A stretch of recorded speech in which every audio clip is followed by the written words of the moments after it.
तो चलो बच्चों, अब हम लोग हमारे बीआरएस के बहुत ही क्रूशियल टॉपिक के ऊपर आ चुके हैं। Okay, that is nothing but your bank overdraft. ठीक है, अब देखो एक बात बता दूं, जैसे मैं आपको बता रहा था ये पर्टिकुलर चैप्टर आता है 10 मार्क के लिए for sure shot. Okay, exam में ये क्वेश्चन आपको दिखेगा, बोले तो दिखेगा। ठीक है, अब ज्यादातर इंस्टीट्यूट क्या करती है बच्चों, आपके फेवरेबल बैलेंसेस, नॉर्मल बैलेंसेस से सवाल नहीं पूछती है। इंस्टीट्यूट का ज्यादा ध्यान कहां पे होता है बताना, बैंक ओवरड्राफ्ट पे होता है। ओके, तो इसके लिए अब हमको क्या करना पड़ेगा, बैंक ओवरड्राफ्ट की कॉन्सेप्ट क्या होती है, फिर इसके प्रॉब्लम को सॉल्व कैसे करना है, ये सारी चीजें अब हम लोग क्या करेंगे इस पर्टिकुलर वीडियो में हम लोग समझ के लेंगे। ठीक है, चलो ध्यान देना अभी सब लोग। अब देखो बैंक ओवरड्राफ्ट एग्जैक्टली होता क्या है, तो simply speaking this is a facility given by the bank to its current account holder. ये एक फैसिलिटी है जो उसके करंट अकाउंट होल्डर्स को बैंक क्या करती है बताना, ये फैसिलिटी प्रोवाइड करती है। ठीक है, अब आप एक सिनेरियो कंसीडर करने की कोशिश करो। लेट्स से आप एक बिजनेसमैन हो, ठीक है, और आपको पैसे की जरूरत पड़ती रहती है। ओके, आपके पास में पैसा का इनफ्लो भी होता है, पैसे का आउटफ्लो भी होता है, दोनों भी चीजें आपकी रिकरिंगली होते रहती है। ठीक है, अब मुझे एक बात बताओ, क्या ऐसा हो सकता है क्या कि आपके पास में लेट्स से बैलेंस पड़ा हुआ है बैंक में, मान लीजिए 1,50,000 का। कितने का बैलेंस पड़ा हुआ है, 1,50,000 का बैलेंस पड़ा हुआ है। तो आपको भी पता है कि यार मेरे अभी बैंक अकाउंट में 1,50,000 की अमाउंट पड़ी है, लेकिन एक आपको बिजनेस में अर्जेंसी में पेमेंट करना पड़ रहा है। अर्जेंसी में एक आपको पेमेंट करना पड़ रहा है, और लेट से वो पेमेंट कितने का है बच्चों, 2 लाख रुपीस का ये पर्टिकुलर आपके पास में पेमेंट है। ठीक है, और लेट से अगर आपने ये पेमेंट नहीं किया तो कुछ तो भी बुरा हो जाएगा आपके साथ में, आपके बिजनेस के साथ में। तो इतना अर्जेंट पेमेंट है 2 लाख रुपीस का। अब मुझे एक बात बताओ, आपके पास में बैलेंस है 1,50,000 और पेमेंट आपको अभी कितना करना है बताना, 2 लाख का पेमेंट करना है। तो आप बोलेंगे सर कौन सी बड़ी बात है, चलो एक हाथ दूसरे बंदे को पकड़ लेंगे जो हमारे जान पहचान का है, उससे हम लोग उधार उधार मांग लेंगे। ओके, नो डाउट आप लोग किसी से भी मांग सकते हो पैसा, बट आपको नहीं लगता कि आपके बैंक में या आपकी बैंक अगर आपको एक ऐसी फैसिलिटी दे कि आपके अकाउंट में कितने पैसे बताना, 1,50,000 ही आपके अकाउंट में है, लेकिन आपके बैंक आपको फैसिलिटी दे रही है कि 1,50,000 का बैलेंस होने के बावजूद बैंक आपको 2 लाख का पेमेंट करने दे रही है। ओके, लेट्स से आपके पास में चेक है, चेक बुक है आपके पास में, ठीक है, तो आपको भी पता है कि मेरे बैंक में अभी 1,50,000 का ही अमाउंट पड़ा हुआ है, और मैंने क्या किया, मैंने एक चेक इशू कर दिया कितने का, 2 लाख रुपीस का। ओके, तो मुझे एक बात बताना, मेरे को इधर उधर भागने की जरूरत ही नहीं है। अगर मेरी बैंक ये 2 लाख का पेमेंट खुद कर देगी, जबकि मेरे पास बैलेंस कितना था, 1,50,000 का, तो आपको नहीं लगता कि आपके लिए एक अच्छा काम हो गया, एक अच्छी फैसिलिटी आपको बैंक प्रोवाइड कर रही है। तो बच्चों यही फैसिलिटी को तो क्या बोला जाता है, आपका ओवरड्राफ्ट बोला जाता है। मतलब क्या हुआ, आपके बैंक में बैलेंस होगा कम, लेकिन बैलेंस से भी ज्यादा अगर पेमेंट बैंक अलाउ करती है, बैंक अगर उससे ज्यादा पेमेंट करती होगी, तो बच्चों this is the case of your overdraft. This is the case of your what, overdraft. अब एक बात सिंपली आप लोगों को बता दूं, ये generally facility current account holders को दिया जाता है। ओके, अच्छा, अब इसमें एक बात समझो, आप बोलेंगे सर ये कहीं ना कहीं 1,50,000 का बैलेंस था, 1,50,000 का बैलेंस था, और बैंक ने हमारे 2 लाख का पेमेंट कर दिया। तो 1,50,000 तो हमारा ही बैलेंस था, बट आपको नहीं लगता कि 50,000 का जो अमाउंट और बैंक ने पे किया, वो बैंक ने खुद के पॉकेट से पे किया? बात समझ में आ रही है आपको? बैंक ने खुद के पॉकेट से ऊपर के 50,000 रुपीज पे करे, तो आपको नहीं लगता कि बैंक आपसे ये रिकवर भी करेगी? बात क्लियर होगी आपको? Definitely bank will recover from you people.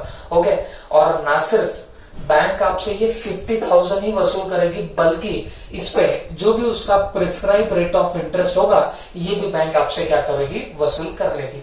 क्यों बच्चों, ये कहीं ना कहीं ये जो ओवरड्राफ्ट की फैसिलिटी बैंक प्रोवाइड कर रही है, डेफिनेटली उसका मोटिव क्या होता है, बैंक का उसके अंदर मोटिव क्या है कि उससे कुछ बैंक को क्या हो जाए, अर्निंग हो जाए कुछ। और बैंक के लिए अर्निंग कहां से होगी बताना, in the form of interest.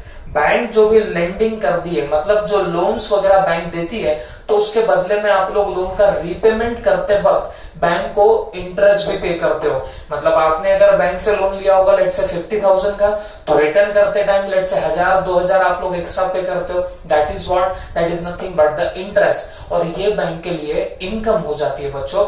तो यहाँ पे भी वैसे ही होता है, जब आपके पास में बैलेंस कम था, उससे ज्यादा का पेमेंट बैंक ने अलाउ किया, that will be the case of your overdraft. ये ओवरड्राफ्ट हो जाएगा और आपसे बैंक डेफिनेटली क्या करेगी, ये जो ओवरड्राउन अमाउंट है वो आपसे रिकवर करेगी along with the interest. Okay, तो आपको ये मेरे पूरे डिस्कशन से एक बात एनालाइज हुई होंगी, एक बात समझ में आई होंगी कि ये जो बैंक ओवरड्राफ्ट है बच्चों, it is just like a loan. ये तो एक लोन के ही प्रकार का टाइप हो गया, या मैं बोलूंगा ये तो एक टाइप का लोन ही हो गया। तो आप एकदम करेक्ट सोच रहे हो कि जो आपका बैंक ओडी होता है, बैंक ओवरड्राफ्ट होता है, it is one of the form of your loan only, ये लोन ही है। तो बच्चों, अब जब आप लोग बीआरएस के प्रॉब्लम सॉल्व करोगे तो आपको थोड़ा सा यहाँ पे मशक्कत करनी पड़ेगी। बात समझ में आ रही है? तो पहले मैं एनालाइज करता हूँ, वापस से कंक्लूड कर देता हूँ कि मैंने आपको अभी तक ये बैंक ओवरड्राफ्ट का मतलब क्या बताया। सिंपल शब्दों में बोलो, it is a facility given to the current account holder. ये एक फैसिलिटी है जो किसको दी जा रही है, करंट अकाउंट होल्डर को। अच्छा, फैसिलिटी किस टाइप की है, आपके बैंक में कम बैलेंस होगा, आप उससे ज्यादा का क्या कर सकते हो बताना, पेमेंट कर सकते हो। और आप कभी आपके दिमाग में सवाल आ रहा होगा कि सर हम कितना ज्यादा पे कर सकते हैं, तो बच्चों that depends upon the limit which is given by the bank. Bank जो लिमिट स्पेसिफाई करती है उतने अमाउंट तक आप लोग ओवरड्रॉन कर सकते हो, उतनी अमाउंट तक आप लोग एक्स्ट्रा पेमेंट कर सकते हो। ओके, वो आपके और बैंक के बीच में जो एग्रीमेंट हुआ होगा उस पर वो डिसाइड होगा। क्लियर हो गया आपको? ओके, तो फिर अब बात समझो, ये जो ओवरड्राफ्ट होता है बच्चों, ये एक टाइप का लोन ही होता है। It is one type of your loan only. ठीक है, अब बात समझो, अब जब आप कोई भी पर्टिकुलर क्वेश्चन देखोगे तो आपको सबसे पहले आइडेंटिफाई करना पड़ेगा कि वो क्वेश्चन ओवरड्राफ्ट का है। तो ओवरड्राफ्ट का क्वेश्चन आइडेंटिफाई करने के लिए आपको क्या हिंट्स क्वेश्चन में दी हुई रहती है, कौन कौन सी हिंट रही तो जिससे आपको समझ में आएगा कि ये क्वेश्चन ओवरड्राफ्ट में जा रहा है। तो बच्चों, सीधी सी बात मैं आपको रिवाइज भी करा देता हूं और वापस से बताता हूं। जब भी आपकी कैशबुक में डेबिट बैलेंस होगा, कैशबुक में डेबिट बैलेंस होगा, तो ये होता है फेवरेबल बैलेंस, मतलब नॉर्मल बैलेंस। लेकिन इसके उल्टा कैशबुक में अगर कभी क्रेडिट बैलेंस लिखा हुआ मिलेगा, अगर आपको कैशबुक में मिल जाए कि ऐसा लिखा है कि कैशबुक का क्रेडिट बैलेंस है या कैशबुक शोज क्रेडिट बैलेंस, तो आप इसको अनफेवरेबल बैलेंस मानोगे, माने आप लोग इसको ओवरड्राफ्ट पकड़ लोगे। ओके, तो मैं आपको ये बता रहा हूं कि आपको ओवरड्राफ्ट का प्रॉब्लम आइडेंटिफाई कैसा करना है। जब आपके सामने क्वेश्चन दिया रहेगा तो आप कैसे पहचानोगे कि ये क्वेश्चन ओवरड्राफ्ट का क्वेश्चन है। तो सिंपली स्पीकिंग, अगर मान लीजिए कैशबुक में अगर लिख के आया कि क्रेडिट बैलेंस है, तो आपने समझ लेना कि ये अनफेवरेबल बैलेंस है, माने कि ओवरड्राफ्ट है। या कभी कभी दूसरी बात, पासबुक की अगर मैं बात करूं तो पासबुक में क्रेडिट बैलेंस होगा तो ये होता है आपका फेवरेबल बैलेंस। पासबुक में क्रेडिट बैलेंस जो होता है ये आपका कौन सा होता है बताना, फेवरेबल बैलेंस होता है।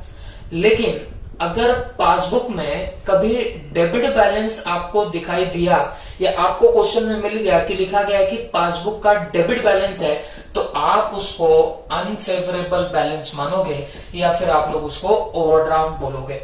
Is that clear? देखो, ये आपके लिए हिंट हो गई। ये जब भी रहा कैशबुक का डेबिट बैलेंस, तो ये नॉर्मल प्रॉब्लम होगा, बराबर है, तो ये फेवरेबल प्रॉब्लम हो जाएगा, इसमें कोई दिक्कत नहीं है। लेकिन जब आपकी कैशबुक का क्रेडिट बैलेंस बोला तो ये ओवरड्राफ्ट के पीछे कहीं ना कहीं लगने लग जाएगा। पासबुक में क्रेडिट बैलेंस बोला तो ये फेवरेबल बैलेंस माने नॉर्मल बैलेंस बन जाएगा। लेकिन वही पासबुक में अगर डेबिट बैलेंस बोल दिया जाए तो वो अनफेवरेबल बैलेंस या ओवरड्राफ्ट आपको नजर आने लग जाएगा। ओके, तो देखो, कभी कभी ऐसे लिख के आता है कि कैशबुक का क्रेडिट बैलेंस दिया हुआ है या कैशबुक शोज क्रेडिट बैलेंस, या कभी कभी दिया जाता है कि पासबुक शोज डेबिट बैलेंस। ये दोनों चीजें तो दी हुई रहती है, तो जिससे आपको तो समझना चाहिए कि ये प्रॉब्लम आपका ओवरड्राफ्ट का प्रॉब्लम है। बट इसके अलावा कभी कभी डायरेक्टली दे दिया जाता है कि cash book shows unfavourable balance. बात समझ में आ रही है? कभी कभी क्या लिख के आ जाता है, cash book shows unfavourable balance. इसको भी आप लोग क्या मानने वाले हो, ओवरड्राफ्ट मानने वाले हो। या कभी कभी डायरेक्टली दे दिया जाता है कि cash book shows overdraft of rupees this, तो ये भी आपका क्या रहेगा, ओवरड्राफ्ट का प्रॉब्लम रहेगा। तो ऐसे आपको आइडेंटिफाई करना पड़ेगा the given question is of overdraft. ठीक है, फिर उसके अलावा कभी कभी पासबुक में ऐसे तो दिया रहेगा, पासबुक शोज डेबिट बैलेंस, तो आपने समझना है कि ये ओवरड्राफ्ट की सिचुएशन है। बट कभी कभी ऐसे भी लिख के आ जाएगा कि passbook shows unfavourable balance, passbook shows unfavourable balance, तो इसका मतलब भी क्या हो गया, ये भी ओवरड्राफ्ट की बात चल रही है। या कभी कभी तो सीधे ऐसा भी लिख के आ जाएगा कि passbook shows overdraft of rupees this. Okay, तो इन तरीकों से आप लोग प्रॉब्लम में आइडेंटिफाई करोगे कि given problem is of overdraft और नॉट। ठीक है, तो देखो मैं वापस से आपको बताता हूँ कि ओवरड्राफ्ट का एक्चुअल कॉन्सेप्ट क्या होता है। हमारे पास में बैलेंस कम है बैंक में, लेकिन हम पेमेंट उससे ज्यादा की कर पाएंगे, तो जितना ज्यादा हमने पेमेंट किया बैलेंस के ऊपर, वो हमारा बनने लग जाएगा ओवरड्राफ्ट। बात समझ में आ रही है आपको? And it is one of the type of your loan only. तो बैंक आपसे ये रिकवर भी करती है अलॉन्ग विद द इंटरेस्ट, और इंटरेस्ट के साथ में आपसे बैंक क्या करेगी, ये सारा की सारा पैसा वसूल भी करेगी। Is that clear? ओके, तो चलो फटाफट आप इतना नोट कर लो, और फिर हम लोग एक छोटा सा प्रॉब्लम देखेंगे कि उसको सॉल्व कैसे किया जाता है। ओवरड्राफ्ट का प्रॉब्लम सामने आ गए तो how to solve that problem, उसकी भी हम लोग टेक्निक सीख लेंगे। ओके, चलो फटाफट नोट करो।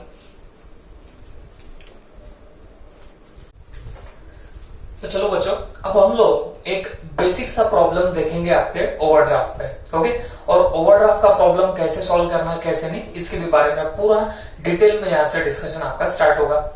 और मैं आपको बता रहा हूं बच्चों, आपके इंस्टीट्यूट के जो क्वेश्चंस आते हैं वो मैक्सिमम आपको ओवरड्राफ्ट पे ही दिखेंगे। ओके, तो इसके लिए आपको ये जरा सा ध्यान से देखना पड़ेगा।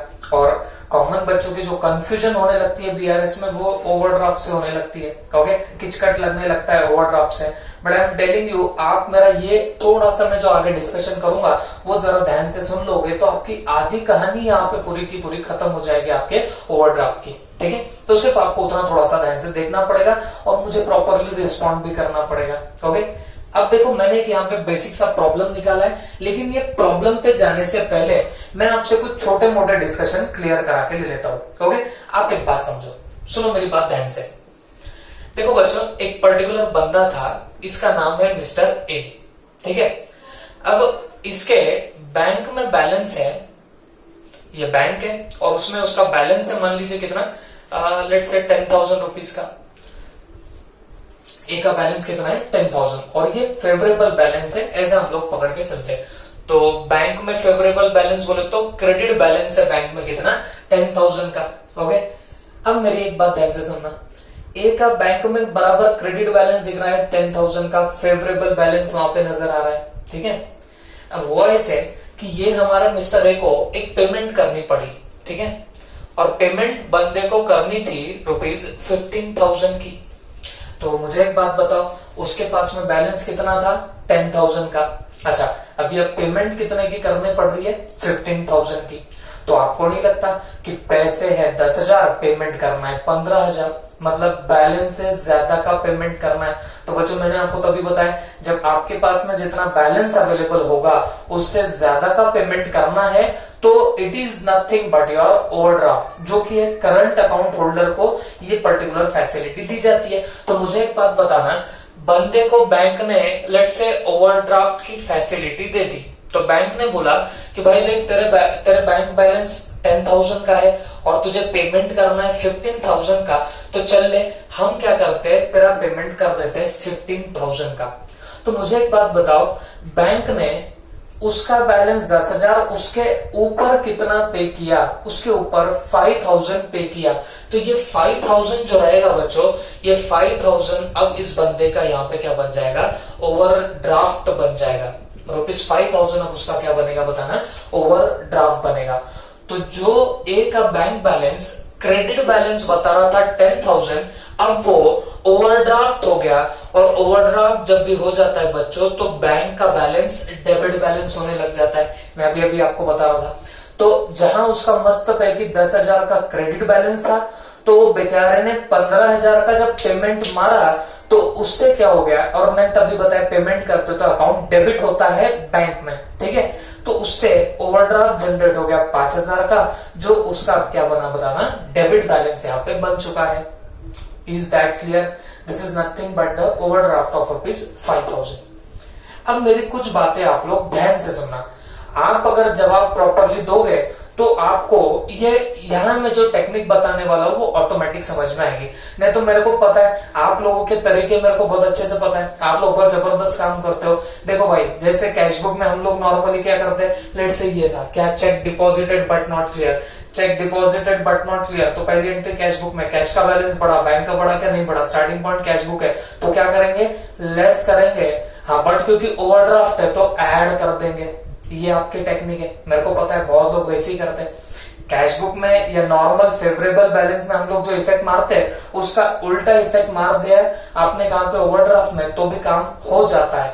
But I will never suggest you like that. मैं कभी आपको वैसी मेथड सजेस्ट नहीं करूंगा उल्टा पुल्टा करने की। हर चीज के पीछे लॉजिक है, तो आप अगर प्रॉपरली लॉजिक से समझ के लोगे तो आपको भी उतना मजा आने लग जाएगा। ओके, ये उल्टा पुल्टा करने का चक्कर बाजू में रखना। ओके, हाँ, भले ही आपको एक प्रॉब्लम दो प्रॉब्लम तक थोड़ी बहुत दिक्कत आएगी, definitely I will tell you, थोड़ा सा दिक्कत जाएगी, लेकिन जैसे आप हैबिचुअल हो जाओगे तो आपको इसमें मजा आने लग जाएगा। ओके, वो उल्टा पुल्टा करने के चक्कर में कभी मत जाना, ठीक है। तो चलो, ये मेरी बातें कुछ आप ध्यान से सुनो। तो वापस से रिपीट करता हूँ स्टोरी। बंदे का 10,000 का क्रेडिट बैलेंस था, इसने पेमेंट कर दिया 15,000 का, तो 5,000 का ओवरड्राफ्ट दिखने लग गया, दैट इज डेबिट बैलेंस। और ये कहां पे दिखने लग गया बताना, बैंक में दिखने लग गया डेबिट बैलेंस। ओके, अब मेरी एक बात ध्यान से सुनना। अब ये मिस्टर ए ने क्या किया, डेबिट बैलेंस तो दिखने लग गया वहां पे 5,000 ओवरड्राफ्ट, तो इसको आप लोग लोन पकड़ोगे। ओके, तो ये ए के सिर चढ़ा हुआ लोन है 5,000 रुपए का in the form of your overdraft, ठीक है। अब मुझे एक बात बताओ, ये मिस्टर ए क्या मेहनत करना छोड़ देगा? जवाब है जी नहीं। तो इसने क्या किया, इसने बहुत कड़ी मेहनत की, और मेहनत करके इसने 1,000 रुपीज कमा लिए। इसने कितने रुपए कमाए बताना, 1,000 रुपीज कमा लिए, बड़ी कड़ी मेहनत करी। ओके, और 1,000 रुपीज उसने अर्न कर लिए। अब उसने सोचा कि यार अब 1,000 रुपीज अर्न किए, घर पे लेके जाऊंगा तो उड़ जाएंगे पैसे, तो सीधे सीधे क्या करता हूँ, बैंक में जमा कर देता हूँ। ओके, तो बंदे ने क्या किया, ये 1,000 रुपीज उठाए और बैंक में जमा कर दिए, बैंक में डिपॉजिट कर दिए। प्लीज प्लीज प्लीज ध्यान से सुनना, बंदे ने 1,000 अर्न किए और वो 1,000 रुपीज बैंक में डिपॉजिट कर दिए। क्या सोच के कि भाई घर में रखूंगा तो पैसे उड़ जाएंगे, तो उसने 1,000 रुपीज कहां पे डिपॉजिट कर दिए, बैंक में डिपॉजिट करे। अब आप सोच के मेरे को बताना, एकदम ठंडे दिमाग से सोच के बताओ, ए ने बैंक में पैसा डिपॉजिट किया, ए ने बैंक में पैसा डिपॉजिट किया, कितना, 1,000, तो उससे उसका बैलेंस बढ़ेगा कि कम होगा? आप बोलोगे सर डिपॉजिट करने से तो बैलेंस बढ़ता है, तो ये 5 का क्या 6,000 हो जाएगा? जवाब है जी नहीं, एब्सोल्युटली रॉन्ग। ये ओवरड्राफ्ट है बच्चों। तो बात समझना, इसने अगर 1,000 रुपीज अर्न किए और अगर वो बैंक में अब डिपॉजिट करता है तो समझ के लेना, ये जिसने जैसे 1,000 रुपीज डिपॉजिट कर दिए, बैंक क्या करेगी, बैंक ये 1,000 रुपए निकल जाएंगी। ओके, बैंक क्या करेगी बताना, 1,000 रुपीज निकल जाएंगी। क्यों निकल जाएंगी? क्योंकि बैंक बोलती है कि पहले ही तेरे पास में बैलेंस था 10,000, तूने पेमेंट दे मारा कितने का, 15,000 का, तेरे पास जबकि बैलेंस नहीं भी था तो भी हमने तेरे बिहाफ पे पेमेंट मारा एक्स्ट्रा 5,000 रुपए का। ओके, अब तुम जैसे बैंक में 1,000 रुपए डिपॉजिट करोगे बच्चों, तो बैंक पहले गटक लेगी वो 1,000 रुपए, और आपका अब ओवरड्राफ्ट का बैलेंस कितना दिखने लग जाएगा बताना, 4,000 का ओवरड्राफ्ट का बैलेंस दिखने लग जाएगा। तो इससे आप क्या कंक्लूजन निकाल रहे हो?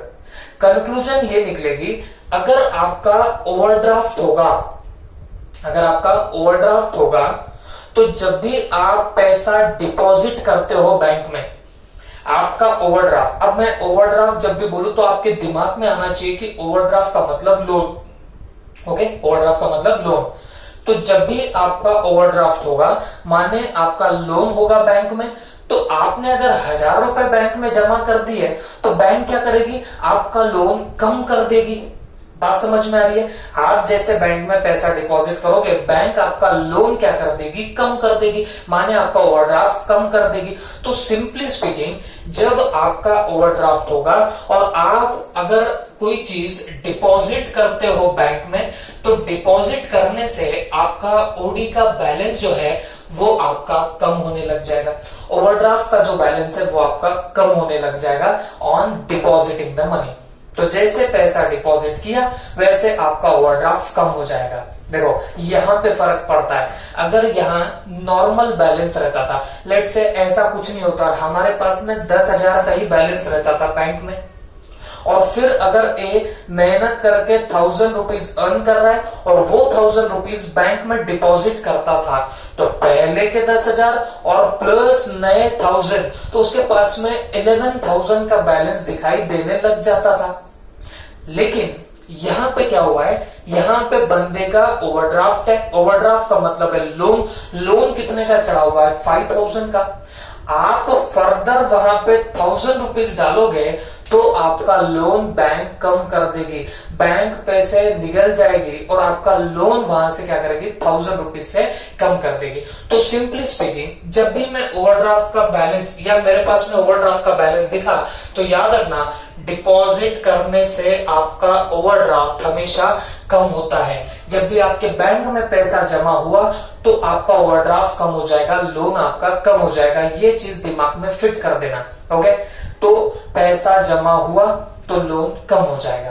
क्लियर हो गया? ओके, अब ये सिनेरियो घुमाता हूं। अब यहाँ पे मेरे को बताना ओवरड्राफ्ट कितना है। ओवरड्राफ्ट दिख रहा है 4,000 का, ठीक है। अब ये ए ने क्या किया, ए ने मेहनत करी, 1,000 रुपीज अर्न किए, जैसे डिपॉजिट किया बैंक में तो बैंक ने ओवरड्राफ्ट कम कर दिया 1,000 से, तो 4,000 का वहां पे ओवरड्राफ्ट दिखाई दे रहा था। फिर अचानक वापिस से हमारे मिस्टर ए को 6,000 का पेमेंट, 6,000 का पेमेंट अर्जेंसी में देना आ रहा था। कितने का पेमेंट बोल रहा हूं, 6,000 का। अब एक बात बताओ, ये बंदे का वहां पे बैलेंस कितना है?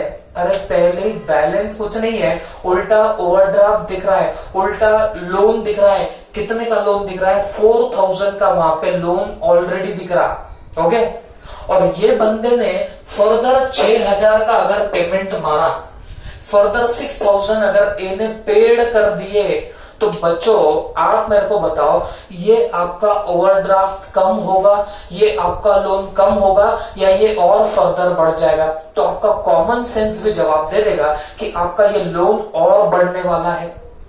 4,000 का यहाँ पे ऑलरेडी लोन था, और अगर आप 6,000 का फर्दर यहाँ पे पेमेंट मारोगे तो ये आपका लोन धड़ाम से बढ़ने लगेगा। बात समझ में आ रही है? तो अब ये ओवरड्राफ्ट 4,000 नहीं, ये 10,000 का ओवरड्राफ्ट दिखने लगेगा।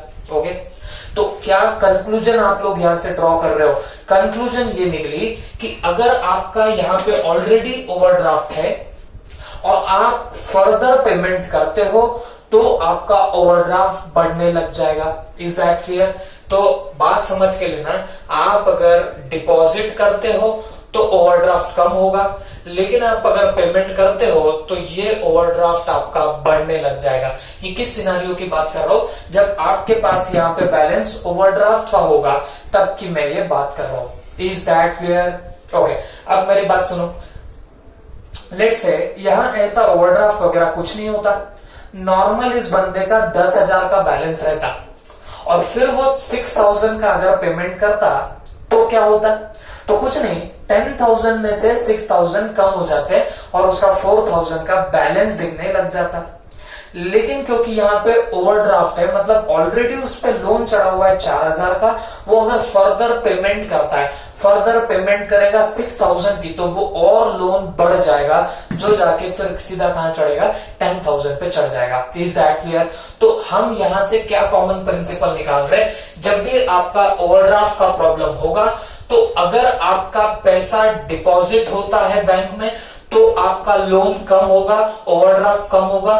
लेकिन अगर आपने पेमेंट किया ओवरड्राफ्ट रहने के बावजूद, तो फिर उस पेमेंट से क्या हो जाएगा, आपका ओवरड्राफ्ट और बढ़ने लग जाएगा। This is the basic principle, ये आपने नोट डाउन करना चाहिए, ये आपको बहुत ज्यादा काम में आएगा। और ये अगर समझ गया तो मैं अब जो टेक्निक बताऊंगा इससे आपको सारा कुछ अच्छे से समझेगा, आपको वो उल्टा पुल्टा इफेक्ट करने की जरूरत नहीं रहेगी, आप लोग प्रॉपरली क्या कर पाओगे, सारे आंसर्स निकाल पाओगे। क्लियर हो गया आपको?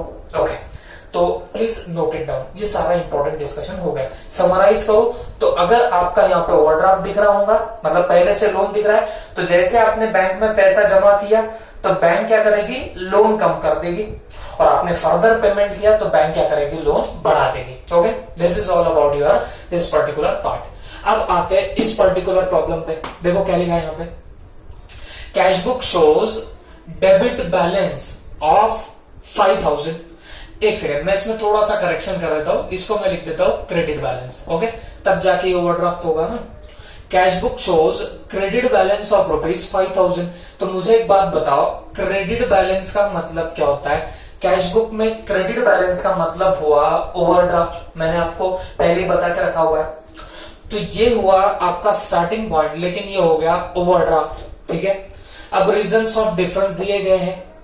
Check deposited but not cleared 2000, cheque issued but not presented, फिर interest credited but not recorded in cash book. ठीक है, अब मैं क्या करूंगा, यहाँ पे बीआरएस बनाता हूं। ठीक है, बीआरएस हम लोग हमारे नॉर्मल स्टेटमेंट के फॉर्मेट में बनाएंगे, रुपीज। यहां स्टार्टिंग पॉइंट क्या आएगा आपका, overdraft as per cash book, overdraft as per cash book. मैं रफली निकाल रहा हूं बच्चों, मुझे सिर्फ आपको कॉन्सेप्ट यहां पे डिलीवर करनी है, तो मैं रफली ये सब निकालूंगा। Overdraft as per cash book बताओ कितना है, यहाँ पे 5000 का है। यहां कुछ आइटम आपके ऐड होंगे और यहां पे आपके कुछ आइटम लेस होने वाले। ठीक है, तो अब चलो करते हैं डिस्कशन स्टार्ट। अब प्लीज ध्यान से देखना इस पर्टिकुलर प्रॉब्लम को। क्या बोला है पहला difference, check deposited but not clear.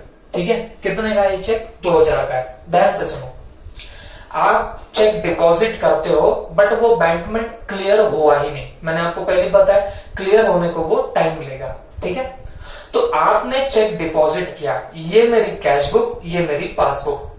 Cheque deposit किया तो आपको नहीं लगता डिपॉजिट करने से ओवरड्राफ्ट कम होता है? अब देखो कैसे आपको मेंटालिटी चेंज करनी पड़ेगी, डिपॉजिट करने से ओवरड्राफ्ट कम होगा। ओके, हम इसके पहले तक क्या कर रहे थे, हाँ cash book passbook, cheque deposited but not clear, cheque deposit किया तो कैश बुक में बैलेंस बढ़ा, ऐसे हम लोग बता रहे थे। लेकिन तब क्यों बता रहे थे, क्योंकि वहां पे नॉर्मल बैलेंस था। लेकिन इस बार यहाँ पे आपको क्रेडिट बैलेंस दिया गया है, माने आपको ओवरड्राफ्ट दिया गया है, तो आपको लोन के एंगल से सोचना पड़ेगा। और लोन के एंगल से सोचना पड़ेगा तो एक बात ध्यान में रखनी पड़ेगी, जब भी कोई अमाउंट डिपॉजिट होगी तो ओवरड्राफ्ट कम होगा, जब भी कोई पेमेंट होगा तो ओवरड्राफ्ट बढ़ने लग जाएगा। ओके, तो चलो check deposited but not clear, पहली एंट्री। चेक डिपॉजिट करोगे तो पहले कैशियर को पता चलेगा, तो कैशियर सबसे पहली एंट्री मारेगा कैश बुक के अंदर। ये मेरा कैश बुक का हाथ, ये पासबुक का हाथ। तो चेक डिपॉजिट करने से कैशियर क्या सोचेगा, कैशियर सोचेगा कि सर चेक डिपॉजिट किया तो मेरा ओवरड्राफ्ट कम हो जाएगा। बात समझ में आ रही, चेक डिपॉजिट हुआ तो ओवरड्राफ्ट कम हो जाएगा, लोन कम हो जाएगा, ऐसा कौन सोच रहा है, आपका कैशियर। तो कैशियर क्या कर देगा, कैश बुक में बैलेंस कम कर देगा। काय का बैलेंस, ओवरड्राफ्ट का बैलेंस कम कर देगा। क्योंकि मैंने क्या बोला, ओवरड्राफ्ट जब भी होगा तो डिपॉजिट करने से, पैसा डिपॉजिट करने से लोन कम हो जाता है। तो चेक जब डिपॉजिट हुआ तो कैशियर ने पहली एंट्री मारी होगी और कैशियर ने ये सोचा होगा कि यार चेक डिपॉजिट कर दिया तो अब लोन कम हो जाएगा। ओके, तो उसने लोन कम कर दिया, किसने, कैशियर ने। बट मुझे एक बात बताओ, क्या वो चेक क्लियर हुआ? नहीं। तो चेक क्लियर नहीं हुआ तो क्या बैंक में से भी आपका लोन कम हुआ क्या? जवाब है जी नहीं, बैंक में से तो मेरा लोन कम हुआ ही नहीं। अब now what is your starting point, cash book is my starting point. अब ये कैश बुक में मैं ऐसा क्या करूं जिससे दोनों बैलेंस मैच हो जाए, ऐड करूंगा तो जाके दोनों भी बैलेंसेस मेरे मैच हो जाएंगे। ओके, देखो बच्चों मैं इसको आपको लगा तो कंपेयर करके बताऊंगा। अगर यहाँ पे ऐसा क्रेडिट बैलेंस नहीं बोलते थे, यहाँ डेबिट बैलेंस बोलते थे, तो इसका मतलब होता था आपका फेवरेबल बैलेंस। तो अगर फेवरेबल बैलेंस है तो अमाउंट डिपॉजिट करने से बैलेंस बढ़ता है। अगर नॉर्मल बैलेंस रहता तो जब आप पैसा डिपॉजिट करते हो तो बैलेंस बढ़ता है। बट क्योंकि यहां पे तुम्हारा ओवरड्राफ्ट है, तो जब आप पैसा डिपॉजिट करोगे तो लोन आपका कम हो जाएगा। लेकिन वो लोन कहां पे कम हुआ? आपके कैश बुक में। कैशियर ने चेक डिपॉजिट करते वक्त लोन कम कर दिया, बट वो क्योंकि चेक क्लियर हुआ नहीं तो पासबुक में से बैलेंस कम हुआ ही नहीं। Now what is your starting point? Cash book is my starting point. तो जब मैं कैश बुक में ऐड करूंगा तो जाके मेरा क्या होने वाला है, दोनों भी बैलेंसेस यहाँ पे मैच होने लग जाएंगे। तो मैं ऐड में डालूंगा check deposited but not clear, check deposited but not clear. ये कितने का चेक है बताओ? 2000 का। इसको हमने ऐड में डाला, ठीक है। तो देखो हाथ की टेक्निक तो वही रहेंगी। मतलब पहले हम लोग सोचेंगे कि पहली एंट्री कहां पे हुई, फिर वो मूवमेंट हो जाएंगे। फिर हम लोग सोचेंगे कि हमारा स्टार्टिंग पॉइंट क्या है, फिर हम स्टार्टिंग पॉइंट के हिसाब से एडलेस करेंगे। जिस हाथ को हम लोग स्टार्टिंग पॉइंट पकड़ रहे हैं उसमें एडलेस करेंगे।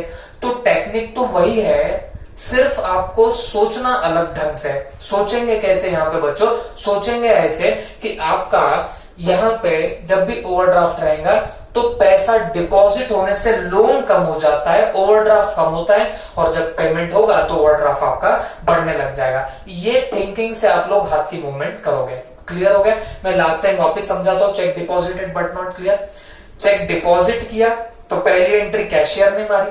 चेक डिपॉजिट करने से कैशियर ने सोचा कि ओवरड्राफ्ट कम हो जाएगा, लोन कम हो जाएगा, बट पासबुक में कम हुआ क्या? नहीं, डिफरेंस आया। स्टार्टिंग पॉइंट क्या था? Cash book. तो कैश बुक में ऐड करूंगा तो जाके ये मैच हो जाएगा। क्लियर हो गया आपको? ओके, चलो अब हम लोग सेकंड एडजस्टमेंट पे चले जाते हैं। सेकंड एडजस्टमेंट क्या है? Check issued but not presented for payment 4000। मतलब आपने चेक इशू किया लेकिन ये चेक प्रेजेंट नहीं हुआ। काहे के लिए प्रेजेंट नहीं हुआ? पेमेंट के लिए प्रेजेंट नहीं हुआ। Okay, cash book, passbook. Cheque issue कर रहे हो, चेक इशू करना मतलब पेमेंट करने की बात हो गई। चेक इशू करने का मतलब क्या हुआ? पेमेंट करना। तो पहली एंट्री चेक इशू करने पे कौन मारेगा? कैश बुक में कैशियर मार देगा। तो चेक इशू करने से लोन बढ़ेगा कि कम हो जाएगा? पेमेंट करने से देखो ऑलरेडी आपके पास में ओवरड्राफ्ट है, ऑलरेडी आपका लोन है, और फर्दर आप पेमेंट करोगे तो लोन तो आपका बढ़ जाएगा, ओवरड्राफ्ट तो आपका बढ़ जाएगा। तो चेक इशू करने से आपके कैश बुक में कैशियर ने आपका लोन बढ़ा दिया, ओवरड्राफ्ट बढ़ा दिया। बट क्योंकि वो चेक सामने वाले ने प्रेजेंट नहीं किया तो बैंक में कोई एंट्री आई ही नहीं। ओके, तो यहां दोनों में डिफरेंस खड़ा होने लग गया। What is your starting point? Cash book is my starting point. तो ये कैश बुक में ऐसा क्या करो जिससे दोनों बैलेंस मैच हो जाए? तो मैं इसमें लेस करूंगा तो जाके ये दोनों भी बैलेंसेस यहाँ पे मैच होने लग जाएंगे। क्लियर हुआ? मैं वापस से आपको समझाता हूँ। Check issued but not presented for payment. जब चेक इशू करोगे मतलब आप पेमेंट कर रहे हो, आपको ऑलरेडी ओवरड्राफ्ट है और आप फर्दर पेमेंट करते हो तो उससे आपका लोन बढ़ जाएगा। लेकिन वो कहां बढ़ा? कैश बुक में। पासबुक में तो कोई एंट्री आई ही नहीं, तो यहां पे डिफरेंस खड़ा हो गया। अब मेरा स्टार्टिंग पॉइंट क्या है? Cash book is my starting point. तो मैं ऐसा क्या करूं जो दोनों बैलेंस मैच हो जाए? कैश बुक के हाथ में से मैं जब लेस करूंगा तो जाके मेरे दोनों भी बैलेंसेस यहाँ पे मैच होने लग जाएंगे। तो अकॉर्डिंगली मैं लेस में डाल दूंगा चेक इशूड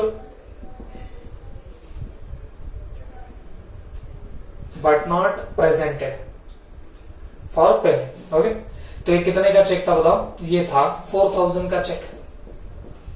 क्लियर? ओके, अब बात सुनो। Interest credited by bank not recorded in cash book. ठीक है, अब मेरी बात ध्यान से सुनना।